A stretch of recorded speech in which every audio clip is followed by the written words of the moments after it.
Thought for the day. To dream by night is to escape your life. To dream by day is to make it happen. Welcome to 7 Minutes for Yourself. I'm Christina Aina, and I'm so glad you've joined me for what I believe will be 7 of the most enriching minutes of your day. Let's take this time to reconnect with ourselves and improve our well-being.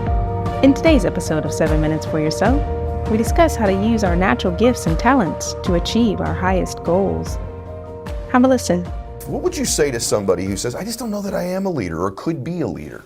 Well, everybody's a leader because leadership is influence. That's what it is.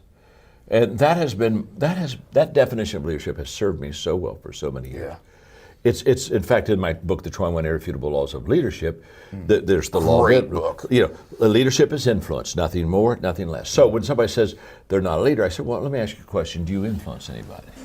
Sure. And almost always, I've had a couple maybe, right. I'm not sure, but almost always I'll say, well, yeah, I mean, you have children, okay, you got your family, so yes.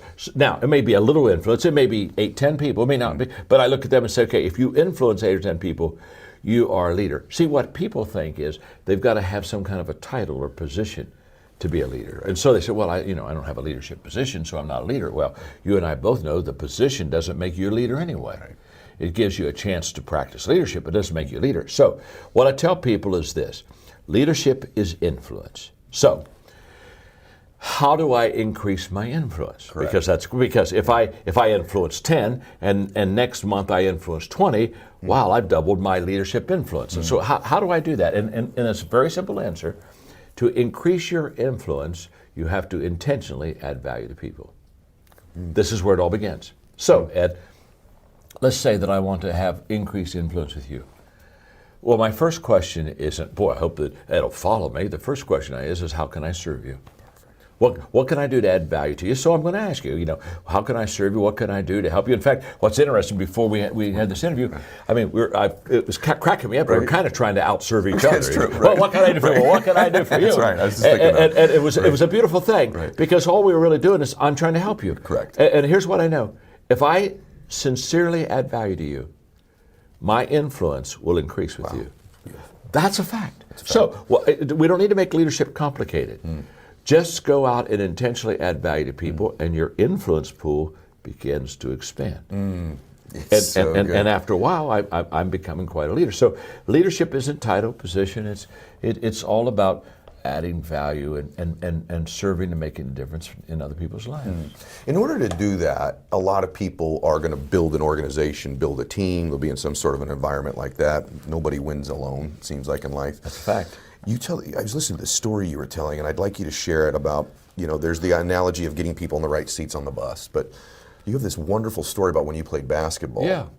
About at the end of practice, your coach would do something very unique. This absolutely illustrates this point so beautifully. If you don't mind saying that. No, it's a beautiful point. He would have the first team, the better players, 5 players, play the second team. And the only thing that he would do is he would put we who were on the first team out of position. And he always stuck me. I was a number 2 guard, but he always stuck me under the basket, guarding a guy named Doug Roth that was 6'8". Okay, and he'd put maybe our center out there with the point guard. Well, he's put us out of position, and they said, "Now stay in your position and play to 20." Well, what would happen is the first team would always lose. And he'd sit us back down and say, now, did you lose because of talent? No. Did you lose? No. You lost for one reason. You were out of position. And remember this, whenever you're out of position, you're going to lose. Well, what they did is, I'm guarding a 6'8" guy. They just throw a high pass to him. He's just dropping that belt over me the whole time. Sure. Well, you can't. And so it was a great teaching for me that no matter how gifted you are, no matter how committed you are, if you're out of position, you're not going to be successful. That's why everybody needs to find their sweet spot. Yeah. What do I really do well? Yes. And on that, there's a point that I really want to make, and that is, I tell people, if you want to be highly successful, you've got to get into what I call the top 5%. Okay. So you got 100 people. You got 100 people here in whatever chosen profession you've got. You've got to be in the top 5. Yes. You got to get there, and you can only get to the top 5 if you're in your sweet spot. You can't get to the top 5 working on weaknesses. You can't get to the top 5 if I'm not in the area of my giftedness. So you got to find out what you're good at, because that'll give you, if you're committed and if you got good strategy and all this other, you got a good team around you, then that'll allow you to get in that top 5. And once you're in that top 5%, you're in good shape. You're going to do very well. And I tell, it doesn't matter what your profession is, you got to get in the top 5%. And you can only get in the top 5% if you're in your position, if you're in your sweet spot, if you're in your gift. Is there any technique, strategy, thought you have in order to identify what those sweet spots are for you? Oh yeah, trial and error. I mean, when I started, let's go to I started off as a pastor. Yeah. And so I had a counseling degree.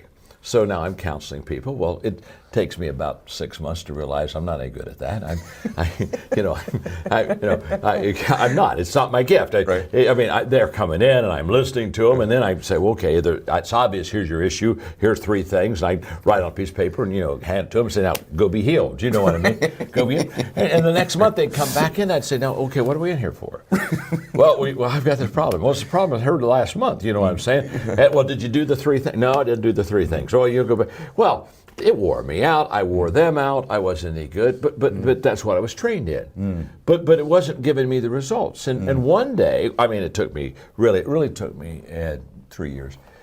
One day I realized that when you counsel people, you work on their weaknesses, and when you equip people, you work on their strengths. Oh, that's good. Oh.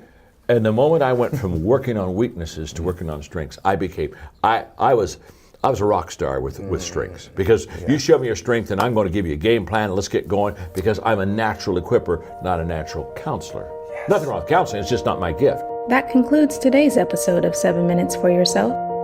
Please take a moment to rate and review the show on Apple Podcasts. Today and every day with your kiddo is a gift. Enjoy it. Thanks for tuning in.